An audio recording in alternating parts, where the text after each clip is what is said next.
What's on, ladies and gentlemen? My name's Ross, I like games, and today we've got a new Transformers TCG rules roundup.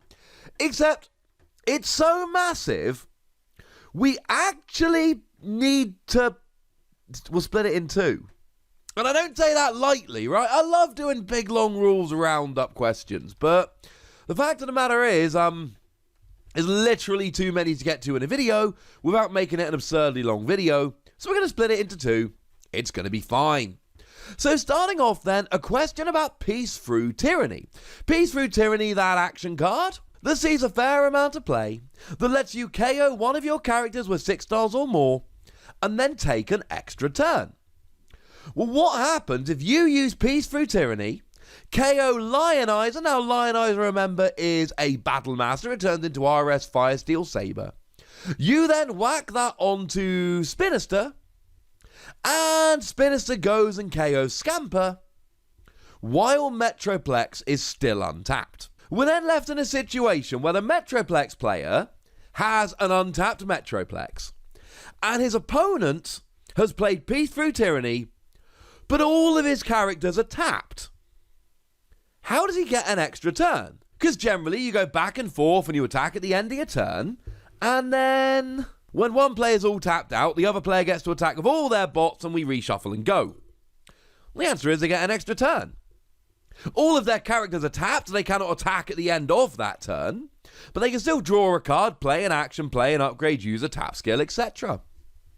Showing Off. Showing Off is one of those new cards we got in Wave 4, and it allows you to flip one of your characters into the other mode and then back again. Obviously, the point of this is to get a skill that says when you flip to this mode. The question is, do you get any of the flips done during the process or only in the final mode? So, for instance, let's take Dinobot Grimlock. Well, Grimlock Dinobot Leader. When you flip to alt mode, one of your Dinobots gets bold free until end of turn. So you play Showing Off, you flip Grimlock into alt mode, one of your Dinobots gets bold free, Grimlock then goes back into bot mode. Does that mean you can attack with Grimlock after having him given the +3 from Showing Off? Yes. Yes, you can. Peace Through Tyranny. What if Peace Through Tyranny KOs a character? How much damage do they have when they go into the KO area? So to take Grimlock, Grimlock is a 12 health character. If you do 12 damage, Grimlock goes into the KO area with 12 damage. What if you KO it using Peace Through Tyranny? And the answer is any character in the KO area is always fully damaged. So if you do 12 damage to a Grimlock, it's in the KO area with 12 damage. If Grimlock is KO'd through Peace Through Tyranny, he goes in the KO area with 12 damage. If you do 174 damage to Grimlock, he goes into the KO area fully damaged. Oh, sounds like fun. This is actually really important because remember that combiners like Predaking, when you get them, when you form up into them, they take all the damage from all of the characters, some of which were probably in the KO area. And if you could overkill characters, that means that you could bring a combiner back and then it instantly just gets KO'd. This is, among other things, a way to make sure that a combiner doesn't come back with so much damage they just get instantly KO'd. Okay. Relentless Invasion. Relentless Invasion is one of them. There are new action cards. And it says that if you've got Trypticon Assault base on the battlefield, you get to put Full Tilt, Wipeout, and Brunt from your KO area onto the battlefield fully repaired. They all attack this turn, and at the end of the turn, you put each of the characters still on the battlefield under Trypticon. What if you don't have all three of them? What if you've only got one or two? Fine. But they don't all have to be in the KO area. Whichever ones are in the KO area get put back onto the battlefield, but only the characters put back onto the battlefield go back under Trypticon. If Wipeout was on the battlefield, he does not go back under Trypticon using Relentless Invasion, just the ones that you got back from the scrap pile or from the KO area as they would be. Makes sense. Going back to Showing Off. What about Sergeant Springer? Sergeant Springer is a triple changer, meaning it's got 2 alt modes. Can you flip to one alt mode, then use its effect, then flip to the other alt mode and use its effect too? Or must I resolve showing off completely first? Showing off resolves completely before any abilities that triggered happen. So when you flip Springer into alt mode, you may scrap an action from your hand and draw 2 cards. Or in alt mode 2, you may scrap an upgrade from your hand and draw 2 cards. So the point is that showing off resolves completely. You finish all of your flipping before you do any abilities.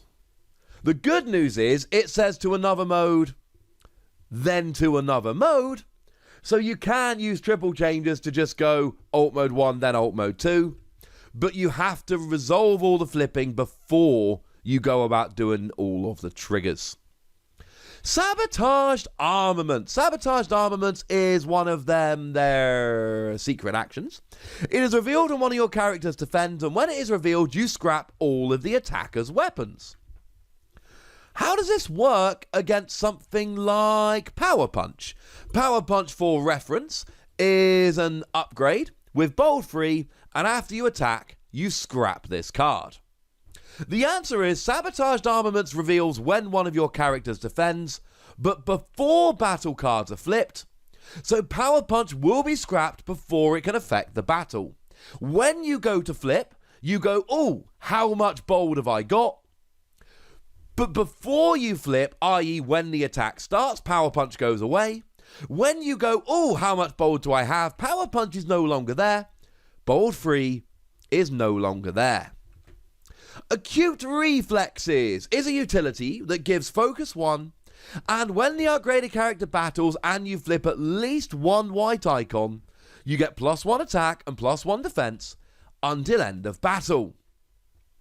What if it's on Specialist Flame War in bot mode? Relevant, of course, because Specialist Flame War in bot mode already has focus 2. Do you get focus 3? If a character has 2 instances of focus 1, they happen sequentially. If you leave the top card of your deck on top of your deck for the first instance, that will be the card you get the second time you use focus. So what happens with Specialist Flame War? Focus 2, look at the top 2 cards of your deck, you may scrap any number of them, put the rest back in any order. If you've then got focus 1, and you use it, but you've left a card on top of your deck, that will be the card that is still there. You do not look at the top 3 cards of your deck and decide what to scrap. You look at the top 2 cards of your deck, then you look at the top card, i.e. focus does no longer stack. Medic's Protective Field is very much one of my favourite cards from Wave 4. I have made absolutely no secret of this, big fan of Medic's Protective Field. It is an upgrade armour.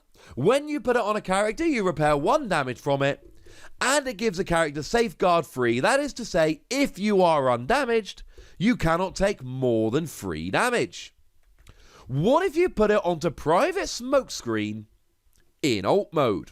Well, Private Smokescreen in alt mode has safeguard free. Well, unfortunately, nothing. It's just got safeguard free. Now, if you've got 2 instances of safeguard with different values, the lowest value wins. So if you've got safeguard 1 and safeguard 3, you cannot take more than 1 damage if undamaged, making safeguard 3 literally irrelevant. Now, at the moment, it's all irrelevant anyway. Safeguard 3 is the only one we have. We've only seen safeguard 3. Can also be seen on Green Light and Hot Rod. Just a fun little bit of trivia. But it doesn't stack. It doesn't turn into Safeguard 6. Just says Safeguard 3. You got 2 different things saying you cannot take more than 3 damage while undamaged, but you can only take 3 damage while undamaged. So, Omega Supreme.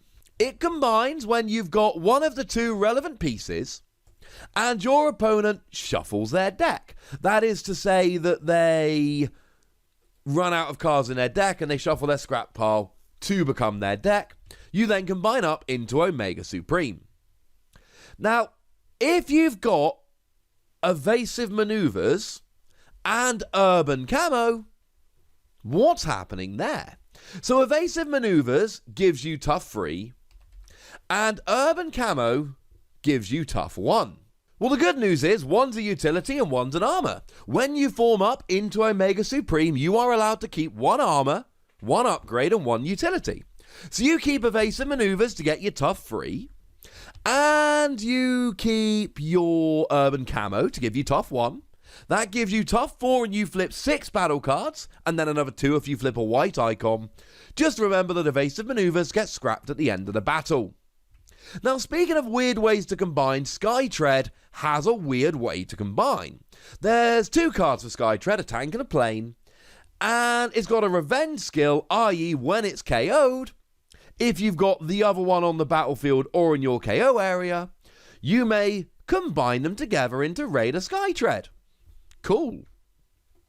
The question is, what happens to the upgrades of the one of the 2 that gets KO'd? Because generally speaking, when you combine, like I said, you keep 1 of each type of upgrade. So do the upgrades get scrapped on the one that's KO'd because you're KO'd? Or are you allowed to move them over to the newly combined combiner? Sorry. The character is KO'd, then the revenge skill comes in, then you form up into Skytread, but by the time you form up, the upgrades have already been scrapped because they get scrapped when you get KO'd. Nightbird. We all like Nightbird, one of the promo cards. Nightbird has a skill whereby in ult mode, when one of your opponents plays an action, they choose one of their characters and do 1 damage to it. So what happens if your opponent plays a Plasma Burst to KO Nightbird? Do you still have to take a damage onto one of your characters? Yeah, unless the game's over. Your opponent plays an action, they choose one of their characters, do 1 damage to it. Even though that action KOs Nightbird, when the action is played, Nightbird is still on the field, so the damage is done. Now, we talked about both Omega Supreme and Skytread and how they combine in weird ways. Do the uncombined character cards count as separate characters for things like 2-pronged attack?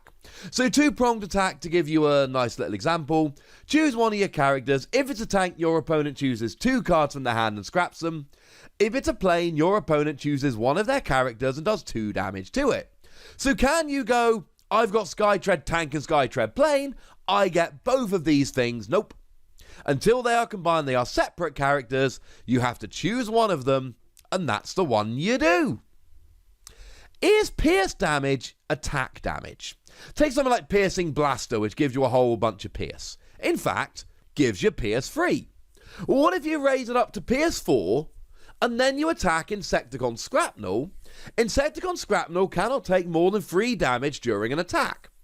Given that pierce, quote-unquote, guarantees damage, does that damage go through and hurt Scrapnel, or does Scrapnel go, it's lowered to 3? It's lowered to 3. Essentially, you add up all of the damage, taking into account pierce, which guarantees you will do either your pierce number or your attack number, whichever is lower, and that's the amount of damage done. When we get to the stage of doing damage, Scrapnel goes, yeah mate, lower it to 3. So let's say you've got Trypticon, and he is untapped, and your opponent's characters are also untapped, but you play Relentless Invasion to bring back all the little boys. Since the effective invasion allows you to attack with them all, can Trypticon attack as well? And the answer is yes. The great thing about Relentless Invasion, it allows you to attack with those 3 characters in addition to your regular attack. Cool. So we talked about Nightbird earlier. Let's say she's got a Contract Contingency. Contract Contingency is another one of these new cards from Wave 4. And what it does is it says that one of your characters gets +2 attack until end of turn.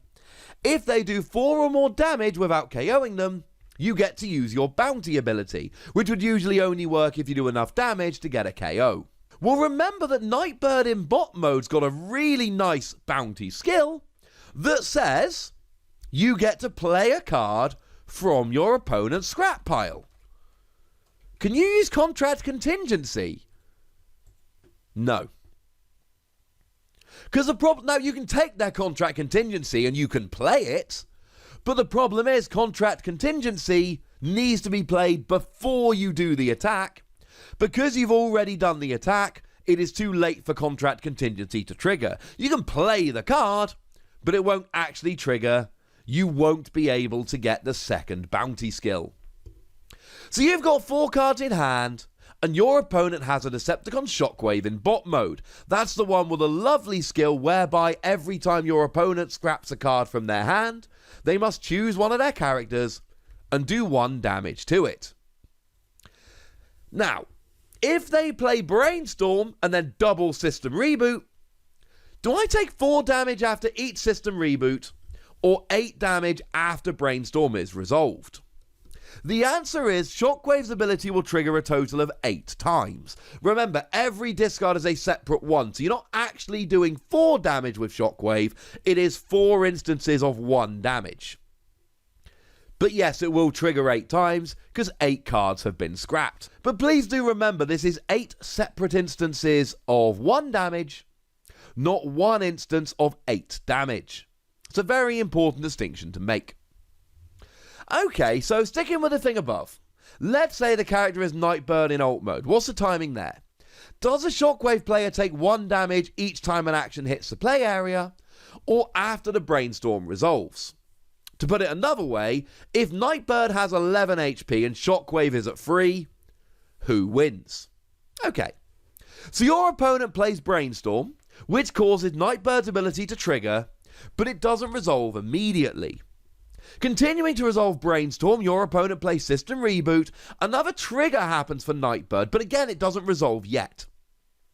The System Reboot resolves, causing Shockwave to trigger 4 times. Continuing to resolve Brainstorm, your opponent plays a second System Reboot, causes another Nightbird trigger, but it doesn't resolve yet. The second System Reboot causes another 4 Shockwave triggers. Now that Brainstorm is resolved, we start resolving triggers, beginning with the ones triggered most recently and working backwards. The 4 Shockwave triggers caused by the second System Reboot happen 1 at a time. Then the Nightbird trigger caused by the second System Reboot happens. Then the Shockwave triggers caused by the first System Reboot happens. Then the Nightbird trigger caused by the first System Reboot. And then finally the Nightbird trigger caused by the Brainstorm. At any point, if resolving one of these triggers causes a player to have their last character KO'd, that player loses the game. If Shockwave was at 3 and Nightbird was at 8 at the beginning of the sequence, Nightbird is going to lose. Nightbird takes 4, Shockwave takes 1. Nightbird takes 4, Shockwave takes 1, Shockwave takes 1. There we go. So Lockdown. Lockdown is another one of these mercenaries that came around in Wave 4. In bot mode, you get +2 for each card under him. When you do enough damage to KO an enemy, you have a bounty ability that puts the bottom card of your deck face down under him.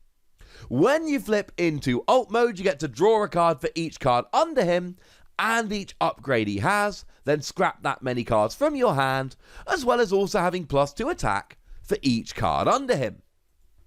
So let's say Lockdown's got 4 cards in hand, along with a weapon, armor, utility, and 1 card underneath him. You flip to alt mode, allowing you to draw 4 and discard 4, but you reveal Hijack. Now, Hijack is the card that says you reveal if your opponent would draw a second card during their turn, and when it is revealed, if your opponent would draw a card, you draw a card instead. Here's the fun thing. You draw 4 cards, but the Lockdown player still has to scrap 4 cards. If we take a look at Lockdown, it says, scrap this many cards from your hand. Not scrap 1 card for each card that you drew. You draw essentially 4 cards, except Hijack lets your opponent draw them instead, but you still discard 4 cards, which means Lockdown has been full-on bamboozled. To put it simply, Lockdown don't like Hijacked. Or, if we want a bit more wordplay, Lockdown's been hijacked. There we go, ladies and gentlemen. We're going to draw a line under it there. There is a second part to this rules roundup, But I'm going to keep them to 20-minute videos rather than 45-minute videos. That seems prudent to me. For now, I want to know what you think about all of these rulings. I want to know your opinions. I want to know which of these you think are cool. I want to know which of these are going to cause you problems or make things easier. I don't know. Let me know. Go nuts in the comment section, but please do remember the rule. Be nice, would you? And then make sure you like this video, subscribe to this channel, and follow me on Twitter at the Wossy, where we talk Transformers and a whole bunch of other games. Do please consider checking out patreon.com/PTCGradio, where you can support the channel, get some bonus podcasts, etc. And by far the most important thing as always, look after yourselves till next time, would you? Thank you very much for watching. My name's Ross, and you've been watching Wossy Plays.